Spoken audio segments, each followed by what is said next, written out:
important topic to think about because many of us don't know the history of our healthcare systems. And if we really understand how years ago there was a shift away from where doctors and researchers really believed that our immune system was protecting us from various types of infectious parasites, and then shifting our whole healthcare system to a system that manages autoimmune disease. So that is the reason why we're stuck at this time. And the more of us that really realize that and realize that there is hope for us, there is a proven way to recover from chronic disease, to get our health and our life back, the sooner we can change the way that we help people to get to recover, and we can improve our healthcare system. If we haven't met, my name is Pam Bartha, and I'm the author of Become a Wellness Champion and the founder of Live Disease Free. And I'm really excited to share this topic with you because I was diagnosed with multiple sclerosis at the age of 28 years old. I thought I was a really healthy person. This was many years ago. This was over 35 years ago. And I went from being a super healthy person all my life, rarely got sick, was raising two beautiful children. Like I was a young mom, healthy, eating right, exercising. And then I went like literally overnight, started to lose the vision in my left eye. And from there, it went downhill. I was diagnosed with multiple sclerosis by one of the best MS hospital clinics in Canada, a long time ago, of course, 1988. And that expert told me that there was nothing that I could do, that I had this mysterious disease, multiple sclerosis, and that I would become completely disabled in time. And he told me that people are going to tell me about all kinds of snake oil cures, but as the expert, he said, there's nothing you can do to change the course of your life. And again, that was a long time ago, but not much has changed in the MS world, but in other chronic diseases also.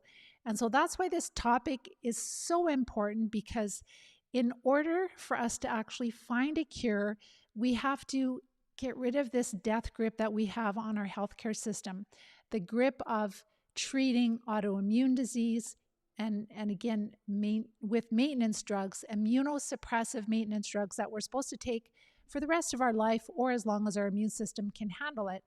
And if we knew the history of healthcare and the history of what scientists and doctors believed years ago, then you start to wonder, like, why are we doing the same thing over and over again and we're not getting any results? Isn't that the definition of insanity? So for thousands of years, it was understood that the body, it defends itself from different types of infections, different types of pathogens. So these would be microbes that make us sick, and the toxins that they produce, and also the deficiencies that they cause. And when we're exposed to, let's say, a bacteria or even a virus, that our immune system remembers, like as it overcomes that pathogen, it remembers. So the next time that we're exposed to it, then we will have a much quicker response. Our immune system will be able to help us much more quickly, and then we're able to recover more quickly and have less adverse effects from it. So that is really important to understand, is how the immune system supports us in health. So this was like back in 400 BC, there was this plague in Athens. And with that plague, they realized that people that got this plague one time, that they didn't get it again. They were immune to it. And so from that, then by the end of the 18th century, they started to produce vaccines. That was when the first vaccines were developed. If you look back at 1860, you guys, I'm sure, have heard of Louis Pasteur. He is a scientist, physician. I'm sure he was a physician too, but who came up with the idea of germ theory, and of course, pasteurization of milk, etc. And so that was 1860s, and then 1882, Robert Koch was one of the first researchers, or the first one studying infectious diseases, particularly tuberculosis. So this was in the late 1800s. Then we have Paul Ehrlich, who worked with the Rockefeller Institute, and in 1910, this physician researcher developed a drug against syphilis. And again, so this was like the first drug that was produced against a specific disease. So, but again, this researcher, this physician discovered or knew that that syphilis was caused by a spirochete. Actually, that was discovered in, let's see, the spirochete that causes syphilis was discovered in 1906. So he did find, though, that it's crazy because methylene blue is becoming more popular again, and it's crazy that he experimented first with methylene blue for the treatment of malaria. He was interested in finding all kinds of targeted drugs. This was already in the late 1800s, and he noticed that certain dyes were selective, that they would stain certain pathogens but not host cells, and that's why he was interested in dyes for treating different types of bacteria, like the one that causes malaria. Or actually, that's a protozoa, that's not a bacteria. And so then in the early 1900s, he studied the effectiveness of another red dye for another parasite that causes African sleeping sickness. So again, the 1800s, the 1900s, and I'm just scratching the surface. You guys can look into the history of autoimmunity, like if you're interested, and you'll see that there's all these different doctors and researchers back in the day that they were looking for pathogens, they were looking for parasites that would cause disease. And then, so he actually found that an arsenic compound was really helpful for treating that African sleeping sickness parasite. So he developed also an arsenic compound for treating syphilis. So you can see that they were treating different types. So syphilis is a bacteria. It's a spirochete, similar to Borrelia that causes Lyme disease. And then we know through the work that we do that the Babesia, which seems to be one of the parasites for MS, it's really linked with malaria. So he created several different arsenic compounds, and by the year 1923, 2 million doses of some of these drugs were manufactured in the United States, and that before the introduction of penicillin. So, and penicillin, again, is to treat bacteria. So all the way up until the 1950s, they really believed that disease was caused by some kind of microbe, some kind of like bacteria, viruses, parasites, etc. And according to the same researcher or physician, Dr. Ehrlich, the immune reaction, so he was like the first one to kind of start saying like, well, there is this immune reaction that sometimes causes damage to the individual, like to the tissue. So he wasn't saying that it was autoimmune disease, but he was like saying that it can cause damage to the tissue. And I totally agree with that. Like if you have a war going on in your body and you've got infections and your immune system's fighting, there is going to be damage. Just like in any war, there's going to be collateral damage. But to say that your immune system is attacking itself for no apparent reason, that's where we're dealing with faults. And I should just backtrack. Like autoimmunity means that your immune system is attacking your tissue. And so there's now over 80 different autoimmune diseases. This was all started to be introduced in the 1950s. So again, all I was sharing just some really major researchers, physicians that were studying different diseases caused by different types of microbes. And then all of a sudden in the 1950s, there was a shift. It's like, no, actually autoimmune, your immune system is attacking itself for no reason or no apparent reason. So important to remember that before the 1950s, they didn't believe in autoimmunity. They did not believe in that at all. This was something that was brought into, it's a false theory, in my humble opinion. And so in the late 1950s, this was Dr. Kunkel. He introduced the concept of autoimmunity. So that other researcher, Paul Ehrlich, he introduced like this immune reaction aimed at the self as a result of the development of antibodies that could be harmful to the individual. That was earlier, but it wasn't full on like calling it autoimmunity until the 1950s. But even by introducing this whole new concept of, well, the immune system is attacking itself, is attacking our own tissue for no reason, like deliberately, um, there were a lot of people that were skeptical when he introduced that, and it was not really well accepted at the start. Then they also studied more allergies and anaphylactic reactions, and they were able to see that the immune system could really mount, or is capable of, a really strong reaction that could cause a lot of tissue damage. But again, is that because there's a war going on? Your immune system is trying to fight the parasites. Maybe the parasites are making it so that the immune system is not functioning exactly the way it should. We know that there's at least 17 different ways that parasites can cause immune dysfunction and inflammation in the body. That's in my masterclass training. I share that. And that's known in science today. So again, in the 1950s, that's really when the whole idea of autoimmunity started to gain more acceptance. And the first autoantibody, so that's how they are able to say that there is autoimmunity. They're saying, well, the immune system produces specific antibodies that will go attacking our tissue, specific tissues. And so those are called autoantibodies. Auto meaning on self, antibodies is part of the immune response. So that was discovered in the 1940s. And that was through rheumatoid factor, and also looking at lupus and rheumatoid arthritis. So that was the 1940s. But then then that, I guess, helped them to make the whole theory of autoimmunity acceptable by the 1950s. And so again, today we've got over 80 autoimmune diseases, and I was diagnosed with MS 35 years ago, and nothing has changed. They're just introducing new immunosuppressive drugs, but really we don't know what causes any of these diseases, and there is no cure.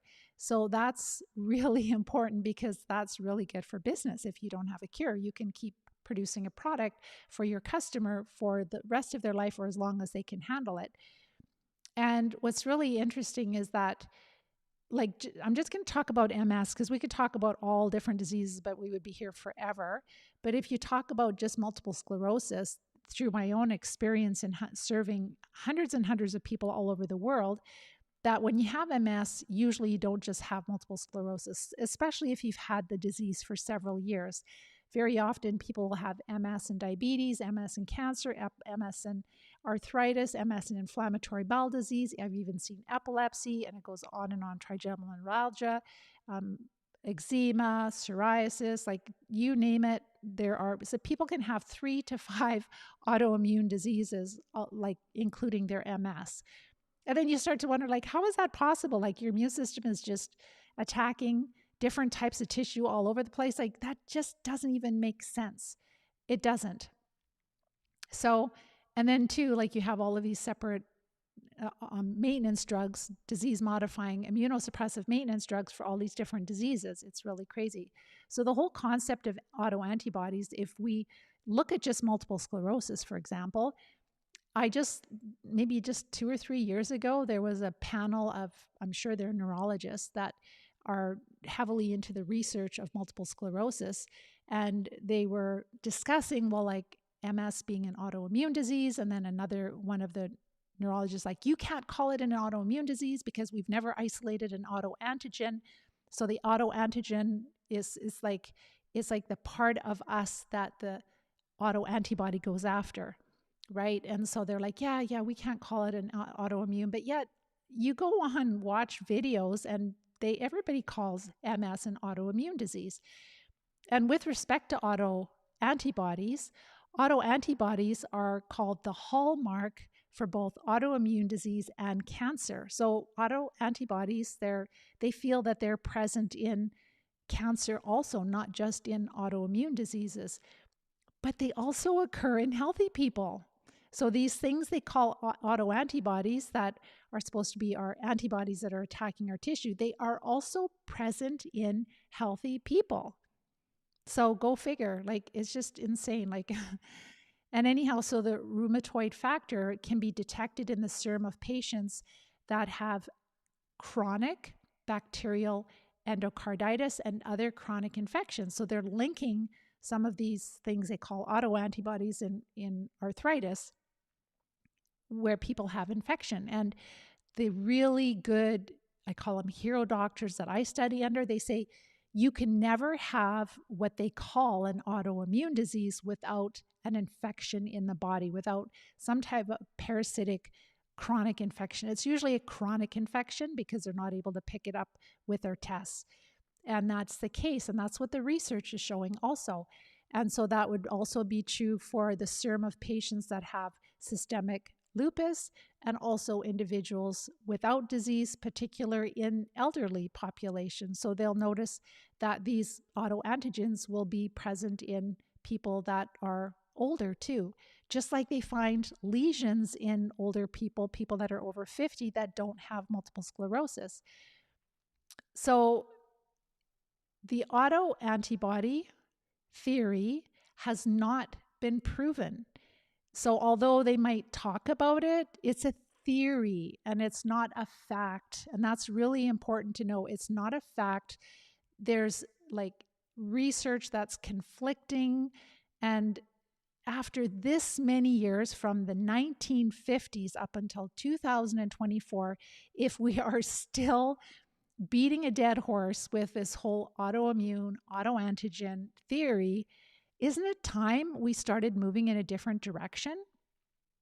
So I have shared so much research, like from Dr. Alan McDonald, who is a pathologist in the United States. And I say he should win awards for this. He should win the Nobel Prize, obviously. He discovered filarial worms in the spinal fluid of every MS subject that he tested. And he's documented this with images and with video. So he found like these worms in clusters. He found them mating. He found eggs. He found their waste material. Do you think that worms in the central nervous system can cause a little bit of damage? Absolutely. You can find, if you just go to Live Disease Free and Filarial Worms, you'll find like my blog post on that and a short video. You'll see the pictures, all of that. And then also under on our website, livediseasefree.com, under research, go down to parasites and MS, evidence that MS is an infectious disease. And you'll see that I have a link right to his video that you can watch the presentation where he shares that research. He also found developing tapeworm and also the tapeworm larva in all the MS subjects that he looked at, the central nervous system. So this is specimens from people that had a confirmed diagnosis of MS. They died. Their remains were preserved in a brain bank. And so he was able to get access to that and research it, and they were easy to find. Like, why is it so expensive to do studies? He did it on a shoestring budget, and he was able to find all of these parasites. He was the first person to find live parasites in the central nervous system of MS patients. So for over 100 years, veterinarians have known that when these small roundworms are in the central nervous system of animals, domestic animals, so this would be dogs, cats, horses, sheep, etc., they have all the symptoms of multiple sclerosis, all the neurological. They have the extreme fatigue. They have the balance issues. They have paralysis, numbness, spasticity, and it goes on and on. They have all of that. Also, we've talked about, so you can find that video. You can find the video and blog post about the tapeworms in multiple sclerosis on Live Disease Free also. There again, he actually found developing tapeworms in the central nervous system of MS patients, like growing tapeworms. How disgusting is that? And we know that there's different worms that are linked with epilepsy. So and then there's been over 100 years of research linking MS to a malaria babesia type protozoa, which is a single cell parasite. I've done 6-part series on that. That's probably one of the main parasites because it causes a lot of vascular dysfunction with our blood vessels. And that is a big problem with multiple sclerosis. So that's probably one of the big culprits. And then also Lyme disease. Like the MS Society, they talk about Lyme disease on they say They say a person with MS and Lyme disease, they could have very similar symptoms. They could have very similar MRI and also antibody, like lumbar test results, but they're not the same. They're different. It's like, because if you treat Lyme disease early enough with antibiotics, then they will have success. But if you treat people with MS with antibiotics, they are not going to have improvements.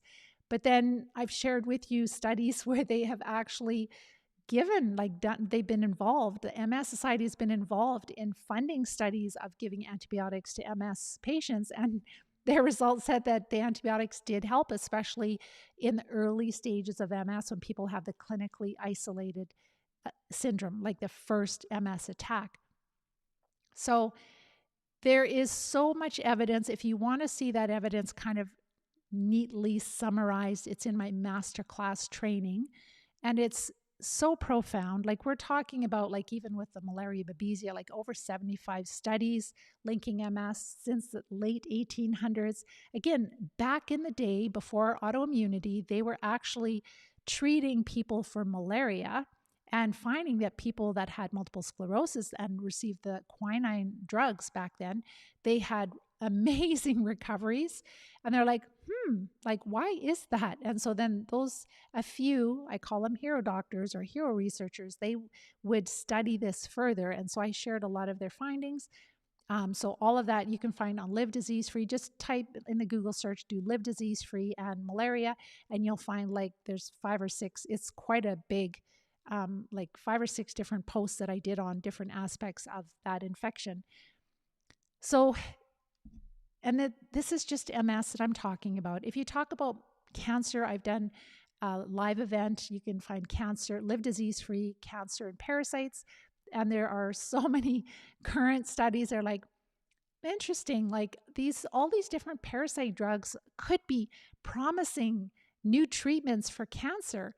It's like, duh, they've known that for years and years, and this has been lost information, and they're just starting to bring it up again because a lot of their patented drugs, they're running out of the patent time.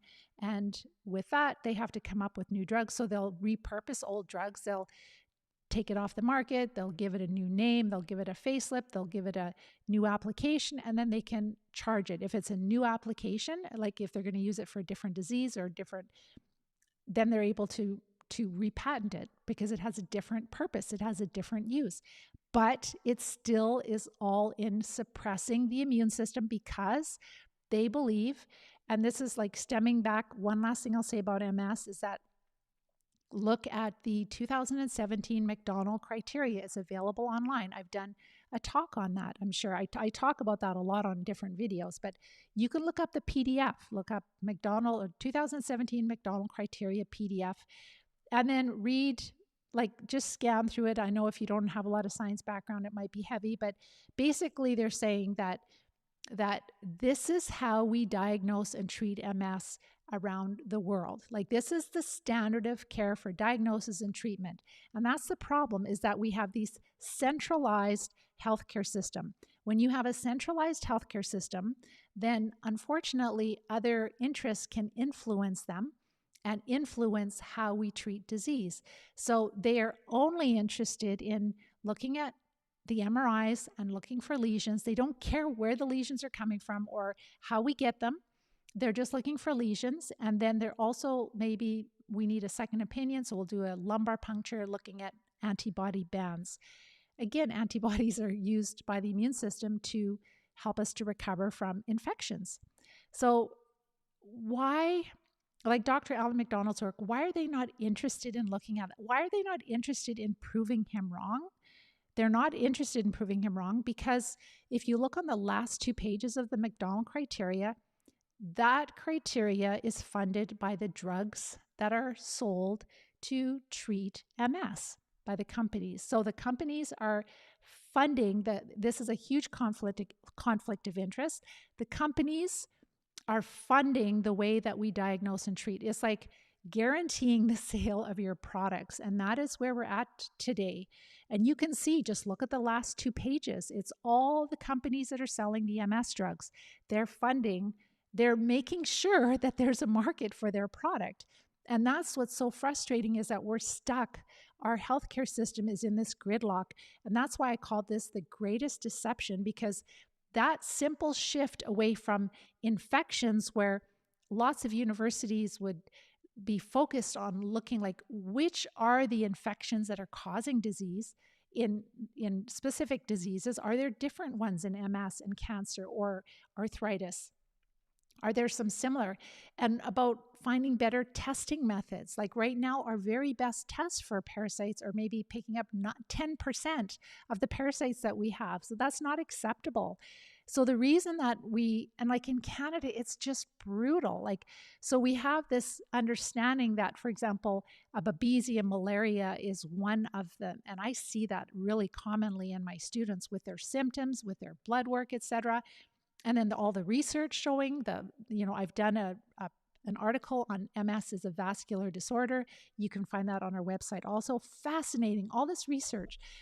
And in Canada, for example, like if I went to my doctor and I said, like there's this research that shows that malaria or Babesia could be a really big issue in MS, and he'll go, well, you haven't traveled, you can't have malaria. And I'm like, well, I did when I was a kid. Well, you would have been sick by now. And if you really push hard, they'll say, okay, well, I'll send you over to an infectious disease specialist. And that could take 6 months to a year to get an appointment.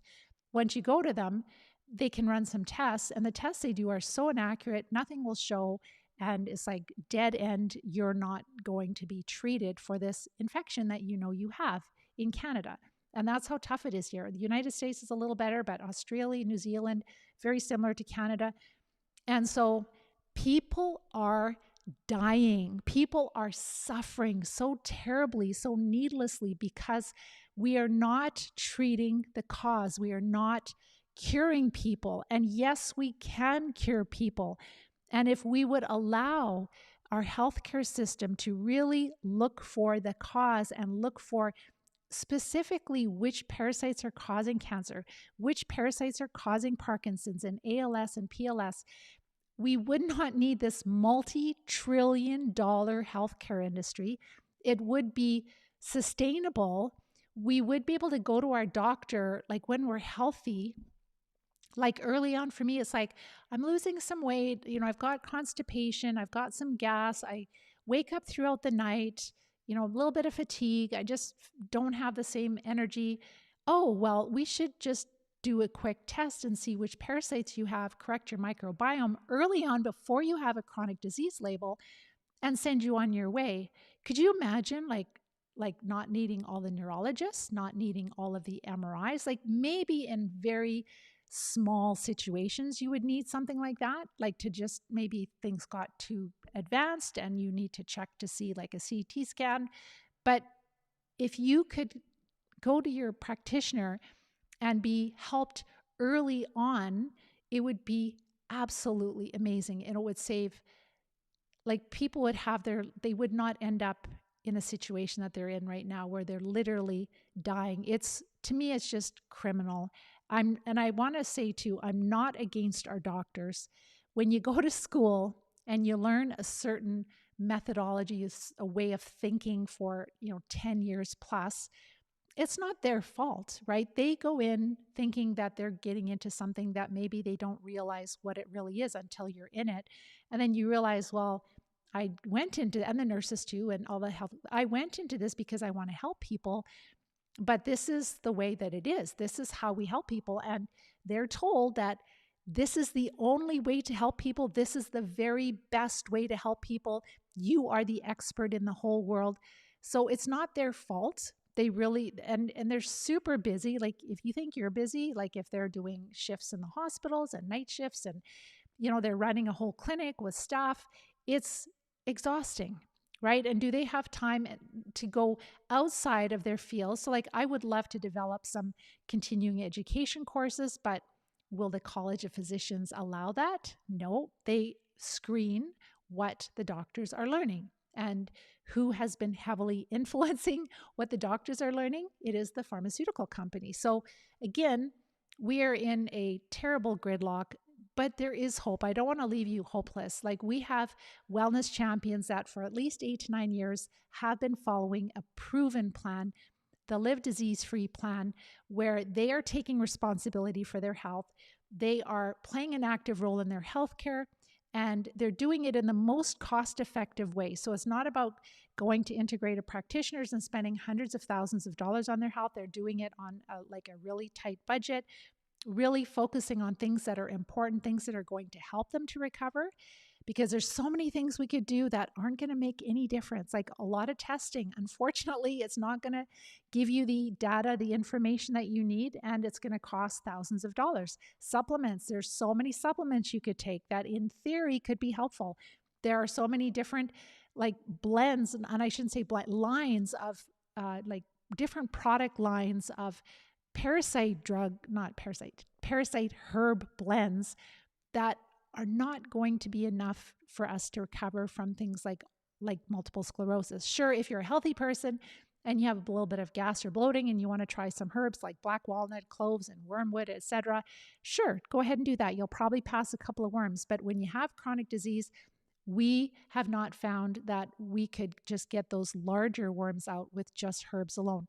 The herbs are great for the smaller bacteria, protozoa, for sure fungi, but for the bigger worms, we have not found that the herbs on their own are enough. So thank goodness that there are herbs that will help us with some of the parasites, with a lot of them. And we are very creative in the Live Disease Free Academy, helping our students to access treatments all over the world. We've had students in India and Kuwait and the Caribbean and Greece, all over Europe, Australia, New Zealand, Canada, the United States. And it is such an honor to support people. And this work is by the grace of God. It is through His wisdom. It is through His blessings that He has been giving us this information. I do pray a lot. I do beg for a lot of guidance. I do work hard. I do a lot of research, but there's no way that I could have put all this together, that what we're doing. And if you've been following our work, you know that. And if you're new to this, please check out, especially our website, because that's more concise. We've got lots of videos on YouTube and on Facebook. And then all the successes. Listen to the successes. Take some Kleenex. I know a beautiful young lady that's going to be working with us. I talked to her today. She had tears when she heard Lisa May's success of her not only beating MS, but recovering from infertility also. So these are people that treated infections, which is the biggest cause of all chronic disease, including heart disease, all the autoimmune diseases, and cancer. And when you treat them and then you correct your microbiome and then do all the other things that are good, eat right, exercise, live a healthy life, balance, all of that is important. But what you're missing is you're not treating the parasites that are causing your symptoms. And you have to learn that skill. And that's what we help you to do in the Live Disease Free plan. I'm going to go to your questions for a moment here. All right. Hi, James. Thank you for your kind words. Hi, Shelley. It's all about the money. It is totally about the money. If you guys know, if you're using some of these newer drugs, I'm not even going to say the names of them, but they're over $100,000 a year. And a lot of these drugs are old, repurposed chemo drugs. And they're using chemo drugs for arthritis, for, I think for Crohn's disease too, for MS, for many different autoimmune diseases. It is all about the money, unfortunately. But again, I'm not blaming our healthcare professionals. And then John, you're so very welcome. Amy, parasite, fungus, or both. It's important to share that parasites are any microbes that live in your body and cause you harm. So that can include different types of fungi, yeast and molds. It can include worms, big and small, round and flat. It can also include different types of bacteria. Some are little round balls, some are rods, some are corkscrew shaped, etc. And also viruses are not living. They can be parasitic, but they're not living. So we don't really focus on the forefront with them, because what we find is when you treat a lot of the bigger parasites, then like things like virus, your immune system will deal with it better. But the protozoa is something that a lot of people don't think about, and that is a really big factor. So the malaria, the babesia, the giardia, they're single cell parasites. Their structure is more complex than a bacteria.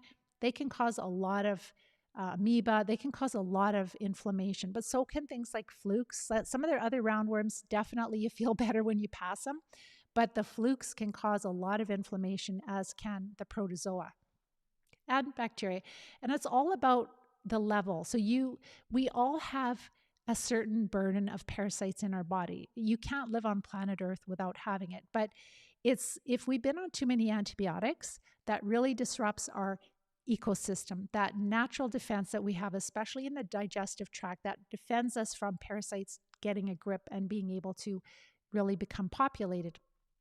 Then it's the environment, right? Then it's, are we eating a lot of processed carbs? That is their favorite food. Are we under high amounts of stress ongoing? Are we sleep deprived? All of these factors, if we're dealing with constipation, if we're not addressing it, we're getting a lot of toxins being reabsorbed back into our body. Amalgam fillings. Do you have a mouthful of mercury? Now we've got this exposure to heavy metals in the environment due to dimming the sun. There's a lot of aluminum, barium, strontium, microplastics. So all the environmental things are really what's weakening our immune system more, so that when there gets to be this certain population of various parasites, then our immune system is no longer able to defend us, and we end up with these diseases, and also the attacks from different types of diseases where you get the flares of your condition. So parasitic fungi, or both separately, but that's what you've got. So we used to think, like when I first was diagnosed, there were a lot of doctors that were writing books about candida and fungus being the problem for all of us, right? There's the yeast connection. There's Dr. William Crook wrote the yeast connection. There's a Candida book. There's the Comprehensive Candida Guide. There's the Missing Diagnosis. Those are all books I read over 30 years ago. And that's where we started, was understanding that candida is present in chronic disease. And they thought candida caused everything. Then we started learning about the Lyme infections probably 15 years ago. And that's the Borrelia. There's many different infections that travel together through biting insects. So there's Borrelia, Babesia, Bartonella, Ehrlichia, there's Mycoplasma. There's a whole bunch that travel together. And so those are a problem. And then more recently, we've learned that our students, they have a lot of big roundworms. They can have tapeworms. And when you pass them, you feel a lot better, especially the flukes, the intestinal flukes. There's liver flukes. And those bigger worms, they carry smaller parasites. So if you just focus on Lyme, and you have a bunch of roundworms, like Dr. Alan McDonald showed that the small filarial worms in the central nervous system of MS patients, they have tons of a lot of the DNA from Borrelia inside of them. So they're loaded with Borrelia, which causes Lyme disease. The worms are in the central nervous system of MS patients. So if you're just treating Lyme, and you've got these worms that are reproducing and they're all carrying Borrelia, they're infecting your central nervous system. And that's the only thing that he looked for, but they probably carry other parasites too. I'm sure that they do. So it's not just fungus, is what I'm trying to say, is that it's a state of dysbiosis where you're really out of balance. If you have a lawn and you don't take care of it, the grass starts to die out and different weeds move in. You're not just going to have dandelions. You will have all kinds of different weeds that move in. And that's the same thing in our body. And then they move from the gut, they move into the blood, they move into different organs, they move into the central nervous system. And depending on which parasites we have, which poisons they produce, which nutritional deficiencies they cause, and where they're living, that determines the types of diseases that we have. So, Sasha, is it possible to recover from being misdiagnosed and then finally being treated for parasites after 5 years in the central nervous system? You need hope. Yes, absolutely. But I don't think that you have been treated effectively. And I don't know what you've been treated with, but all I know is that the parasite drugs are not a magic cure. And I know that there are some people that are desperate and they're going on different forums and they're trying like this drug or that drug and they're using suboptimal doses. You can make the parasites resistant. With our students, they usually test well for 3 to 5 parasite drugs at one time. Plus, we're using oxygen therapies at the same time. Plus, we're using herbs. But of course, as people can handle it, right? That's why the prep phase is so important. So, the Live Disease Free plan in a nutshell is number one, getting your carbs really low, down to 30 to 40 total grams of carbs per day. When you do that, you'll notice huge improvements in symptoms because the parasites love carbohydrates. That is their favorite source of energy. They can eat other food, but their favorite source of energy is simple sugars and carbohydrates. So when you decrease that, you will notice significant symptom improvements. And that is really the first most important step. The second one is to make sure you're having daily bowel movements. Sometimes we have to use over-the-counter supplements to help. And then also sleeping at least 8 hours per night. And again, we might need some sleep aids. But if our immune system is weak from lack of sleep, then we're not going to heal. So we need sleep, really important. Then the next step is we can start, there's a checklist for healing. We do other things. We look at our blood work. We support our physiology. We clean up our environment, especially from mold and wireless EMF and RF radiation, etc. And then once we're at that place, then we are able to start treating, and we will bring in the oxidizing agent that I can't talk about here. That's how crazy it is. But we bring that in, and then also herbs as we are getting energy tested to see which parasite drugs work for us.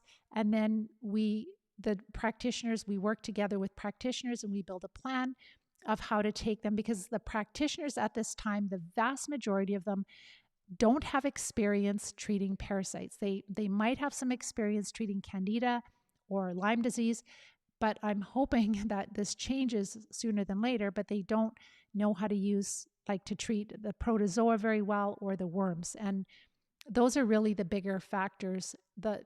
We've had so many students, yes, fungal issues, fungal overgrowth is an issue with all chronic disease, but when they're treating fungus, they don't really notice huge symptom improvements. It's when they're treating the worms and the protozoa and the bacteria, that's when they notice the biggest symptom improvements. But again, years ago, we thought that it was all fungus that was the biggest cause of disease. But that's not what our experience has been, and that's not what the research is showing. Because when you look at it, even things like malaria or babesia or Lyme, Borrelia, if they're quite populated in the body, they can cause some really horrible symptoms. So Sasha, if you want, just after this is done, actually, you'll probably see the link to my masterclass training above or below this video. And you can just click on that once we're done, and you can watch my masterclass training. I talk about different types of parasites that are really commonly associated with MS. I share a lot of case studies of people that have recovered. I share the steps that we take to recover. And then if you are like, this is exactly what I need, but I don't have a practitioner, then if you feel that you might want to work with us, then you can fill out the form after you watch my masterclass training. We will send you a link for the coach-a-thon. You'll listen to that. It explains the actual plan, the Live Disease Free plan, in great detail.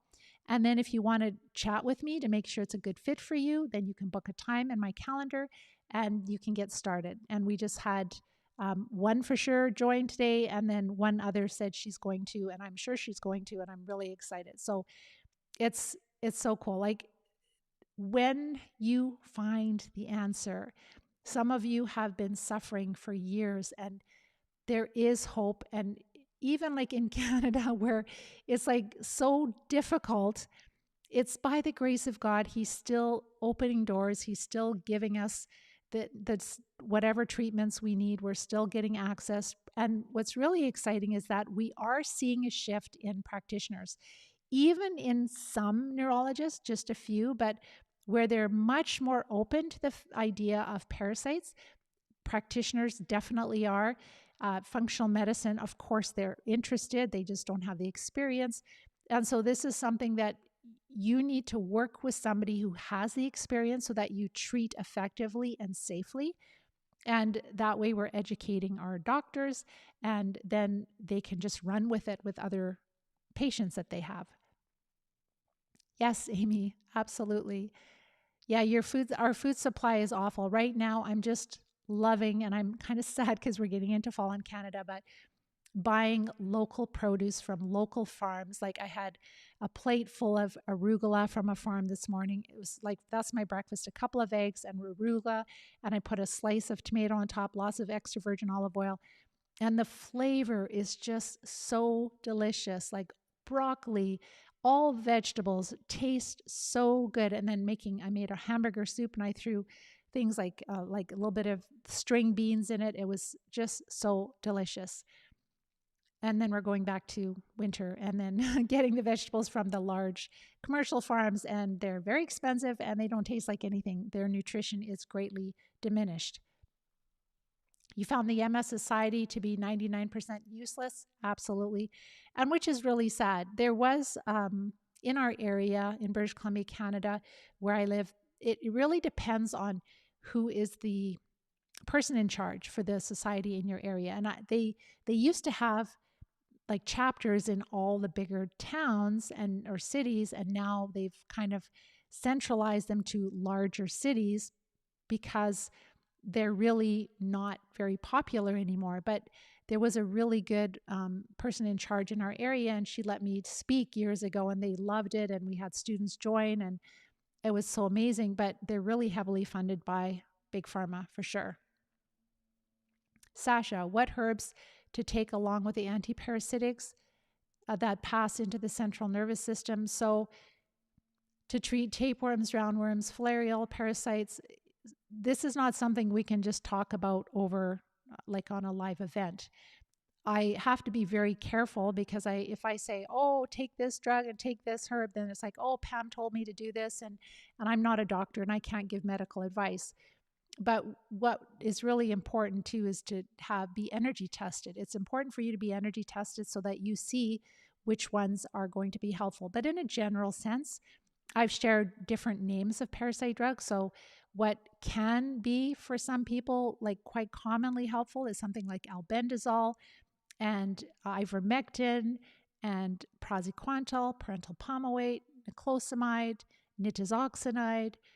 Different herbs like the artemisinin can be helpful. And I would say artemisinin is probably one of the more helpful ones, but then there are others that will treat, if you have more Lyme disease, so that would be cryptolepsis and skullcap and Japanese knotwood. If you have more fungal issues, then Podarco. Again, you have to be careful. Don't do this on your own. Like if you're on medication, you need to check. Herbs can interact negatively with medications, right? So be careful. And then also, like even for Podarco, like men shouldn't be on it for months and months and months because then it can affect, I think, their sperm or their prostate, one of the two. So this is where you need to work with somebody. You need to take breaks from things like wormwood. You don't just take things ongoing. And then the oxidizing agent that you'll learn about is just so incredibly helpful. One of my hero mentors, he said, it was nice to get confirmation from him again, because a lot of times they can't talk about this unless it's closed doors. But he's like, everyone needs to have this in their home with what's going on in the world. It is like the oxygen part of it will treat any type of virus. So you'll learn how to use that all safely and effectively. And it's very cost effective too. We love ozone, but it's really expensive. So it's really important that this is a skill. It's like going to school, but as you're going to school, it's very, very part-time effort, and you're applying it into your life so that you can actually recover. And that's really important. Once you have that skill, you're not going to need me in the future. Like you'll be able to do this on your own. You'll know exactly what to do. And this is one of the most important skills that you can develop. So it's just as bad in the US. You've been through absolute with the medical system here. Yes, it is. If you do the standard of care, absolutely. But I would say that the doctors in the United States have more freedom to use more of an integrative approach than in some countries, like in Canada, definitely. Robin, you're so very welcome. Thank you for all of your kind words. Really appreciate it. And then you're very welcome. Thank you for all the love. Appreciate it. Dr. Brian Artis, I really like him a lot. Absolutely. The nicotine patches can be helpful for some people, and that's what he recommends. So that is especially for people that have had COVID. I'm not going to go into the science behind it, but it can be helpful. It's not addictive. Again, I don't know anything about this. Is for educational purposes. I'm not telling you that you should use it.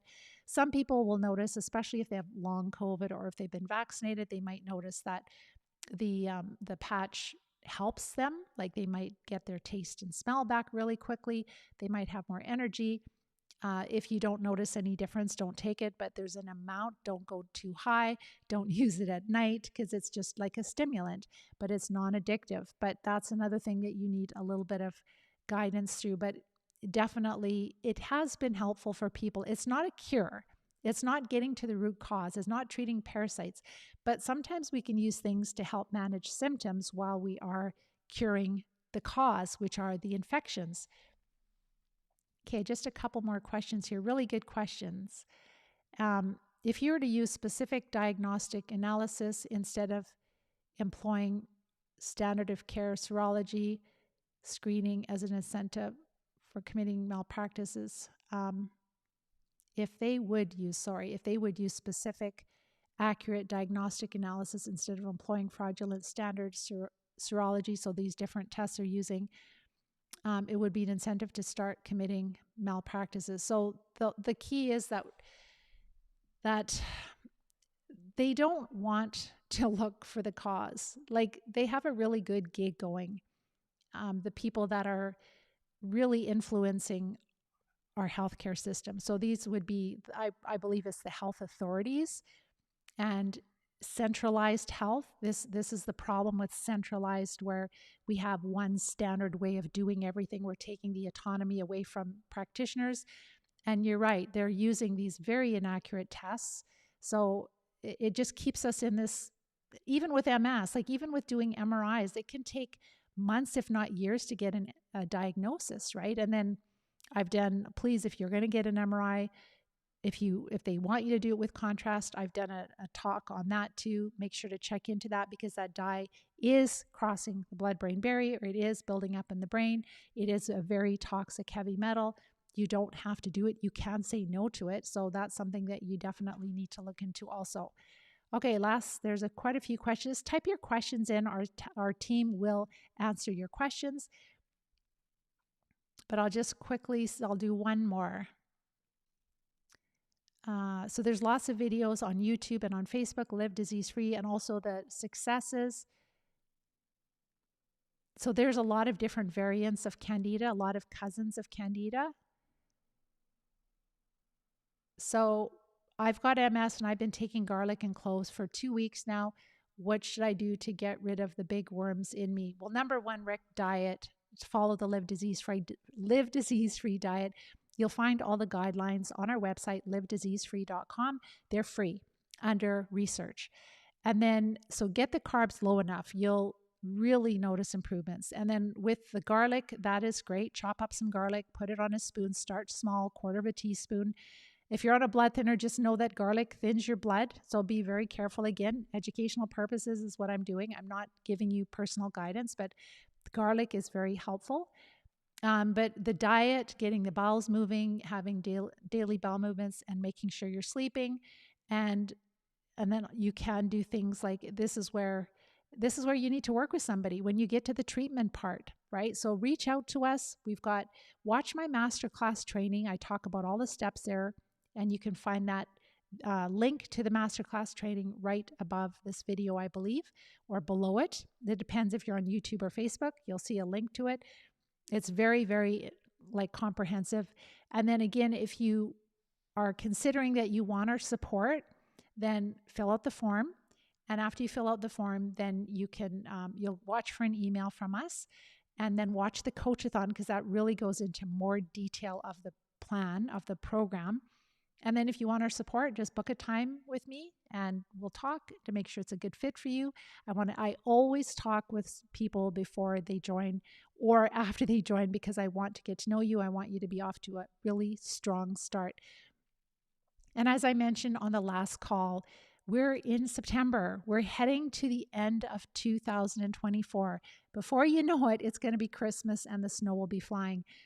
And I want you to really think about, what do you want 2025 to be like for you? Are you going to be in the same situation? Are you going to be worse off? Or are you going to be on a different path?